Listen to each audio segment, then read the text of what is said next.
ನಮಸ್ಕಾರ, ನೀವು ನೋಡ್ತಾ ಇದ್ದೀರಾ ಶ್ರೀ ಮಾರಿಕಾಂಬಾ ಡಿಜಿಟಲ್ ಟಿವಿ. ನಾನು ಸೃಷ್ಟಿ ನಾಯ್ಕ್. ಅಂಕೋಲಾದಲ್ಲಿ ನಡೆದ ಗೋಪಾಲಕೃಷ್ಣ ನಾಯ್ಕ್ ಕೊಲೆ ಯತ್ನ ಪ್ರಕರಣ ಇದೀಗ ರಾಜಕೀಯ ತಿರುವು ಪಡೆದುಕೊಂಡಿದೆ. ಶಾಸಕ ಸತೀಶ್ ಸೈಲ್ ಮೇಲೆ ಆರೋಪ ಕೇಳಿಬಂದ ಬೆನ್ನಲ್ಲೇ ಕಾಂಗ್ರೆಸ್ ನಾಯಕರು ತೀವ್ರ ಪ್ರತಿಕ್ರಿಯೆ ನೀಡಿದ್ದಾರೆ. ಆರೋಪ ಸಾಬೀತಾದರೆ ಎಫ್ಐಆರ್ ದಾಖಲಿಸಿ ಕ್ರಮ ಕೈಗೊಳ್ಳಲಿ ಎಂದು ಕಾಂಗ್ರೆಸ್ ಜಿಲ್ಲಾ ವಕ್ತಾರ ಶಂಭು ಶೆಟ್ಟಿ ನೇರ ಸವಾಲು ಎಸೆದಿದ್ದಾರೆ. ಕಾರವಾರದ ಪತ್ರಿಕಾ ಭವನದಲ್ಲಿ ನಡೆದ ಸುದ್ದಿಗೋಷ್ಠಿಯಲ್ಲಿ ಮಾತನಾಡಿದ ಕಾಂಗ್ರೆಸ್ ಜಿಲ್ಲಾ ವಕ್ತಾರ ಶಂಭು ಶೆಟ್ಟಿ, ಗೋಪಾಲಕೃಷ್ಣ ನಾಯ್ಕ್ ಮಾಡಿದ ಆರೋಪಗಳನ್ನ ಸಂಪೂರ್ಣ ಆಧಾರರಹಿತ ಎಂದು ತಳ್ಳಿ ಹಾಕಿದ್ರು. ಈ ಪ್ರಕರಣದಲ್ಲಿ ಶಾಸಕ ಸತೀಶ್ ಸೈಲ್ ಅವರ ಯಾವುದೇ ಪಾತ್ರವಿಲ್ಲ ಎಂದು ಸ್ಪಷ್ಟಪಡಿಸಿದ ಅವರು, ಸಾಕ್ಷಿಗಳಿದ್ರೆ ನೇರವಾಗಿ ಪೊಲೀಸರಿಗೆ ನೀಡಬೇಕು ಎಂದು ಸವಾಲು ಹಾಕಿದ್ರು. ಸುಳ್ಳು ಆರೋಪಗಳಿಂದ ಕೇವಲ ಸೈಲ್ ಮಾತ್ರವಲ್ಲ, ಕಾಂಗ್ರೆಸ್ ಪಕ್ಷದ ವರ್ಚಸ್ಸಿಗೂ ಧಕ್ಕೆ ಉಂಟಾಗ್ತಾ ಇದೆ ಎಂದು ಎಚ್ಚರಿಸಿದ್ರು. ಇನ್ನು ಸೈಲ್ ಮತ್ತು ಗೋಪಾಲಕೃಷ್ಣ ನಾಯ್ಕ್ ನಡುವೆ ರಾಜಕೀಯ ಭಿನ್ನಾಭಿಪ್ರಾಯವಿದ್ರೂ ವೈಯಕ್ತಿಕ ದ್ವೇಷವಿಲ್ಲ ಎಂದು ಅವರು ಹೇಳಿದ್ರು.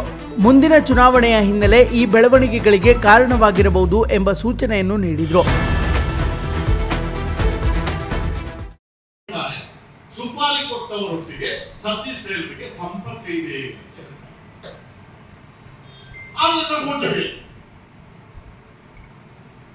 ಈ ಹತ್ಯೆ ಯತ್ನದ ಮೋಟಿವ್ ಯಾರಿಗೆ ಮೋಟಿವ್?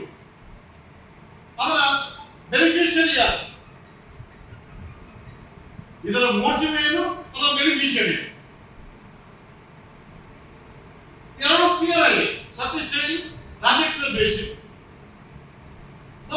ಚುನಾವಣೆಗೆ ನಿಲ್ತಾರೆ, ಅವರೇ ಹೇಳ್ತಾರೆ. ಮೋಟಿವ್ ಅದೇ, ಅದರ ಪ್ರಯೋಜನವೂ ಸತೀಶ್ ಸೈಲ್ಗೆ. ಏನಾದ್ರೂ ಘಟನೆ ನಡೆದು ಹೋಗಿತ್ತು, ಈ ಭಾವನೆಯಿಂದ ಜನ ಮಾತಾಡ್ತಾ ಇದ್ದಾರೆ, ಸಾರ್ವಜನಿಕವಾಗಿ ಜನ ಮಾತಾಡ್ತಾ ಇದ್ದಾರೆ. ಯಾಕಂದ್ರೆ ಅವರೇ ಹೇಳಿದ್ದಾರೆ, ನಾನು ಚುನಾವಣೆಗೆ ನಿಲ್ಲುವ ವ್ಯಕ್ತಿ ಅಂತ. ಸತೀಶ್ ಸೈಲ್ಗೆ ನಮಗೆ ರಾಜಕೀಯ ದೇಶ ಇದೆ ಅಂತ ಹೇಳ್ತಾರೆ. ಆದ್ದರಿಂದ ಇದರ ಮೋಟಿವ್ ಎಲ್ಲಿಗೆ ಬರ್ತದೆ ಅಂತ ಅವರು ಅರ್ಥ ಮಾಡ್ಕೊಳ್ಬೇಕು. ಜನ ಅರ್ಥ ನಮ್ಗೆ ಕೇಳ್ತಾ ಇದ್ದಾರೆ ಏನಿದೆ ಅಂತೇಳಿ. ಆದ್ದರಿಂದ ಇವತ್ತು ನಾವು ಒತ್ತಾಯ ಮಾಡ್ತಾ ಇರೋದು,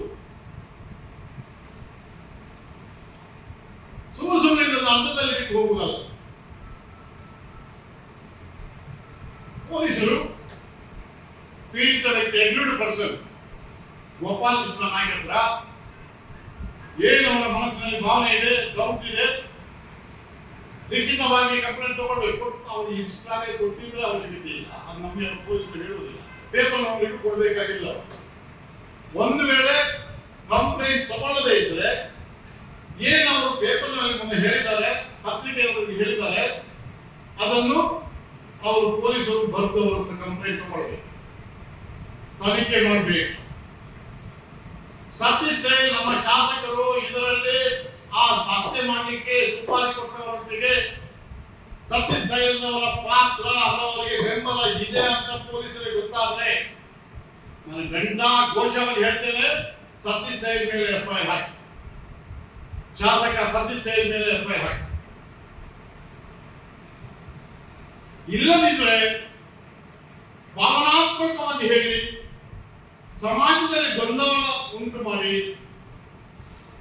ಚುನಾವಣೆಗೆ ಇದರ ಲಾಭ ಪಡ್ಕೊಳ್ಳಿಕ್ಕೆ ಗೋಪಾಲಕೃಷ್ಣ ನಾಯ್ಕರು ಪ್ರಯತ್ನ ಪಡ್ತಿದ್ದಾರೆ ಅಂತ ನಾನು ಹೇಳ್ತಾ ಇದ್ದೀನಿ. ನ್ಯಾಚುರಲ್ ಪೋಸ್ಟ್ ನಲ್ಲಿ ಅವರು ಪೊಲೀಸರಿಗೆ ತಿಳಿಸುವ ಕ್ರಮ ಇದೆ. ಅವರು ತಿಳಿಸಿದಾರ ಇರುವ ಅಂತ ನಮ್ಗೆ ಗೊತ್ತಿಲ್ಲ. ಅದು ಆ ಪೊಲೀಸ್ ದಾಖಲೆ ಮತ್ತೆ ಅವರಿಗೂ ಪೊಲೀಸರಿಗೂ ಬಿಟ್ಟ ವಿಷಯ. ಒಂದು ವೇಳೆ ಪೊಲೀಸರಿಗೆ ತಿಳಿಸದೆ ಡೈರೆಕ್ಟ್ ಆಗಿ ಬಂದು ಪತ್ರಿಕಾಗೋಷ್ಠಿಯಲ್ಲಿ ಅಥವಾ ಪತ್ರಿಕಾ ಮಿತ್ರರೊಡನೆ ಔಪಚಾರಿಕವ ಅನೌಪಚಾರಿಕವ ಅದು ಗೊತ್ತಿಲ್ಲ ನನಗೆ. ಒಟ್ಟಾರೆ ಅದು ಆ ವಿಡಿಯೋದಲ್ಲಿ ಅವರು ಪತ್ರಿಕಾ ಬಾಂಧವರೊಡನೆ ಮಾತಾಡ್ತಿದ್ದದ್ದು ನಾವು ನೋಡಿದ್ದೇವೆ.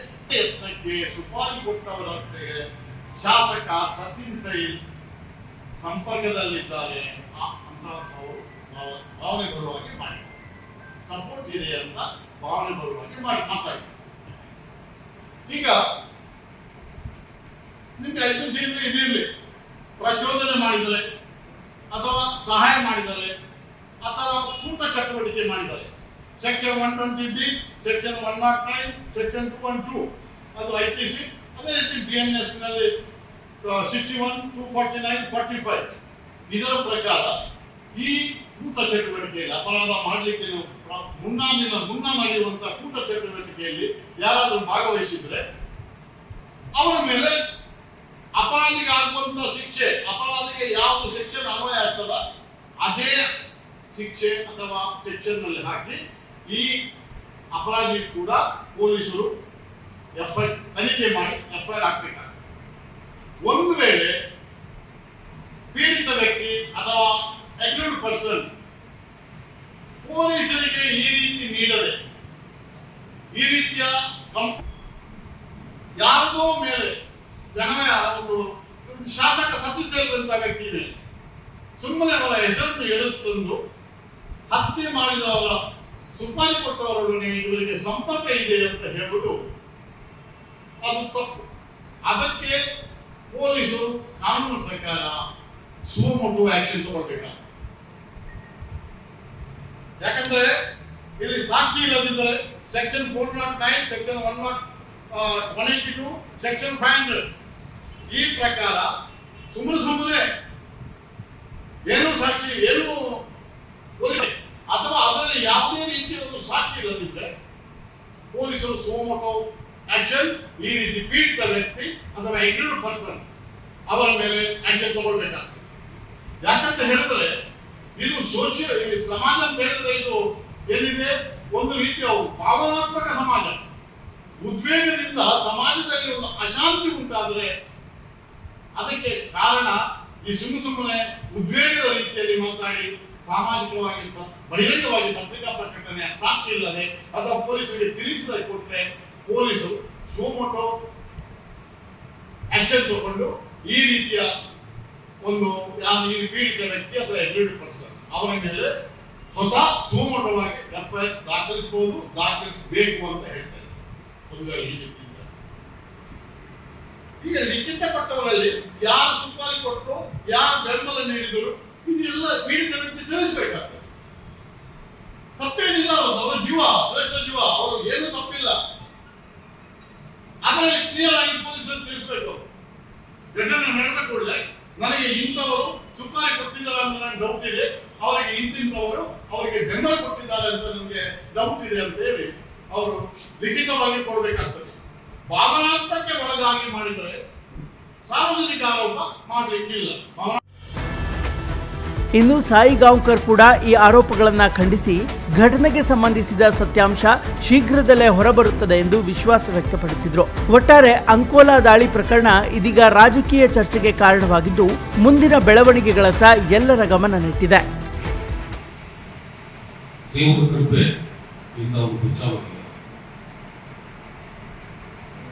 ಕೊಲ್ಲುವನೊಬ್ಬ ಕಾಯುವನೊಬ್ಬ ಅಂತ ಹಾಗೆ ದೇವರೊಬ್ಬರನ್ನ ಕಾದಿದ್ದಾರೆ ಅಂತ ನನಗೆ ಅನಿಸ್ತದೆ. ನಮ್ಮ ಕಾಂಗ್ರೆಸ್ ಪಕ್ಷ, ಜಿಲ್ಲಾ ಕಾಂಗ್ರೆಸ್ ಪಕ್ಷ ಇದನ್ನು ಖಂಡಿಸಿದೆ. ಶಂಭುಶೆಟ್ಟಿ ಹೇಳಿದಾಗ ಪ್ರಥಮದಲ್ಲಿ ನಮ್ಮ ಸತೀಶ್ ಅವರು ಖಂಡಿಸಿದ್ದಾರೆ. ತದನಂತರ ನಮ್ಮ ಉಸ್ತುವಾರಿ ಮಂತ್ರಿಗಳು ಗೋಕಾಳ ವೈದ್ಯರು ದೇಶಪಾಂಡೆಯವರು ಕೂಡ ಈ ಘಟನೆಯನ್ನು ಖಂಡಿಸಿದ್ದಾರೆ.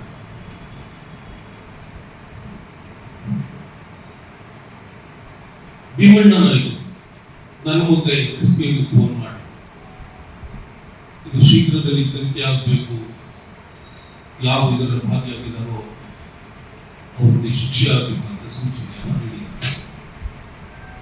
ಹಾಗಾಗಿ ಎಲ್ಲ ಕಾಂಗ್ರೆಸ್ ಪಕ್ಷದ ಕಾರ್ಯಕರ್ತರು ಈ ಘಟನೆಯನ್ನ ಖಂಡಿಸಿದ್ದಾರೆ ಅಂತ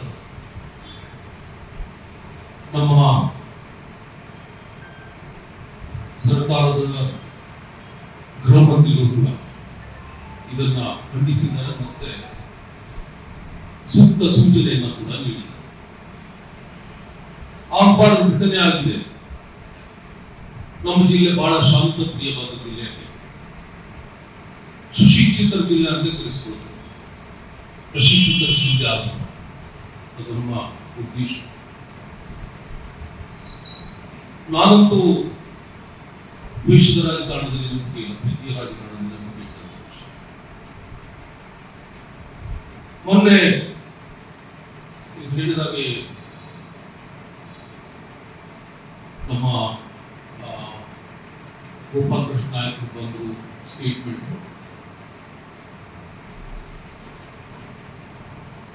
ಸತೀಶ್ ರೈಲ್ ಅವರಿಗೆ ಭಿನ್ನಾಭಿಪ್ರಾಯಗಳಿರ್ಬೋದು ನಮಗೆ ರಾಜಕೀಯವಾಗಿ, ಆದ್ರೆ ಆ ಹಂತಕ್ಕೆ ಒಂದು ಹೋಗ್ಲಿಕ್ಕಿಲ್ಲ ಅಂತ ಅನಿಸಿದೆ ಅಂತ ನನಗೆ, ನಾನು ಮತ್ತೆ ಬೇರೆ ಕೊಟ್ಟಿದ್ದಾರೆ ಗೊತ್ತಿಲ್ಲ. ಅದರ ಜೊತೆಯಲ್ಲಿ ನಾನು ಅವನಿಗೆ ಸತೀಶ್ ರೈಲ್ ಹೆಸರನ್ನು ಯಾಕೆ ಹೇಳಬೇಕಂದ್ರೆ ಅವನು ಅಷ್ಟು ನೀಚ ಕೆಲಸ ಮಾಡುವಂತ ವ್ಯಕ್ತಿ ಅಲ್ಲ ಅಂತ ಗೋಪಾಲ್ ಕೃಷ್ಣ ನಾಯಕ್ ಹೇಳಿದ್ರು. ರಾಜಕೀಯದಲ್ಲಿ ಭಿನ್ನಾಭಿಪ್ರಾಯಗಳು ಸಹಜ, ಅವರಿಗೆ ಭಿನ್ನಾಭಿಪ್ರಾಯಗಳಿದೆ. ಆದರೆ ಸತೀಶ್ ರೈಲ್ ಅವರು ಈ ಅಂತ ದೊಡ್ಡ ಸಣ್ಣ ಕೆಲಸವನ್ನ ಅಥವಾ ದೊಡ್ಡ ಕೆಲಸವನ್ನ ಮಾಡುವಂತ ವ್ಯಕ್ತಿ ಅಲ್ಲ ಅಂತ ನಾನು ಜಿಲ್ಲಾಧ್ಯಕ್ಷನಾಗಿ ಸ್ಪಷ್ಟಪಡಿಸ್ತೇನೆ. ಹಾಗೆ ಇವತ್ತು ಪತ್ರಿಕೆಯಲ್ಲಿ ಬಂದಿದೆ, ಮಯೂರ್ ನಾಯಕರ ಕುಟುಂಬದವರು ಸಹ ನಮ್ಮ ಕುಟುಂಬ ಇದರಲ್ಲಿ ಭಾಗಿಯಾಗಿಲ್ಲ ಅಂತ ಸ್ಟೇಟ್ಮೆಂಟ್. ಇವತ್ತು ಪೊಲೀಸ್ ತನಿಖೆ ನಡೀತಾ ಇದೆ, 9 ಜನರನ್ನು ಅರೆಸ್ಟ್ ಮಾಡಿದ್ದಾರೆ. ಶೀಘ್ರದಲ್ಲಿ ಗೊತ್ತಾಗ್ತದೆ ಯಾರಿದ್ದಾರೆ ಯಾರಿಲ್ಲ. ಉಪಾಪೋಹಗಳಿಗೆ ಅವಕಾಶ ಬೇಡ ಅಂತ ನನ್ನ ಅನಿಸಿಕೆ. ಯಾರೇ ಮಾಡಿದ್ರು ಕೂಡ ಸಿಕ್ಕೊಂಡು ಬಿಡುವುದಕ್ಕೆ, ನಾವೇ ಮಾಡಿದ್ರು ಕೂಡ ಸಿಕ್ಕೊಂಡು ಬಿಡುವುದಕ್ಕೆ. ಇನ್ನು ಸ್ವಲ್ಪ ದಿನಗಳಲ್ಲಿ ಯಾರು ಕಿಂಗ್ಪಿನ್ನಿದ್ದಾರೆ, ಯಾರು ಮಾಡಿಸಿದ್ದಾರೆ ಅನ್ನೋದು ಸಮಾಜಕ್ಕೆ ಬಹಿರಂಗಪಡಿಸಿದ್ದಾರೆ ಪೊಲೀಸರು. ಸ್ವಲ್ಪ ಗೌಪ್ಯತೆಯನ್ನು ನಾವು ಕಾಪಾಡಿಕೊಳ್ಬೇಕಾಗ್ತದೆ. ಆದರೆ ಖಂಡಿತವಾಗಿ ಹೇಳ್ತೇನೆ, ಸತೀಶ್ ರೈಲ್ ಅವರು ಈ ಇದರಲ್ಲಿ ಯಾವುದೂ ಭಾಗಿ ಇಲ್ಲ. ಇದು ನಾವು ಅತ್ಯಂತ ಆತ್ಮೀಯ ಮಿತ್ರನಾಗಿ ಅವರಿಗೆ ಅತ್ಯಂತ ಸಮೀಪದಲ್ಲಿ ನೋಡಿರುವುದರಿಂದ ಇದನ್ನು ಘಂಟಾಘೋಷವಾಗಿ ನಾನು ಪತ್ರಿಕೆ ಮುಂದೆ ಸ್ಪಷ್ಟಪಡಿಸ್ತಾ ಇದ್ದೇನೆ. ಹಾಗೆ ಮತ್ತೊಮ್ಮೆ ನಮ್ಮ ಜಿಲ್ಲಾ ಕಾಂಗ್ರೆಸ್ ವತಿಯಿಂದ ಈ ಒಂದು ಅಹಿತಕರ ಘಟನೆ ಏನಾಗಿರುವುದನ್ನ ನಾನು ಖಂಡಿಸ್ತಾ ಇದ್ದೇನೆ ಅಂತ ನಾನು ಮಾತು. ನಮಸ್ಕಾರ.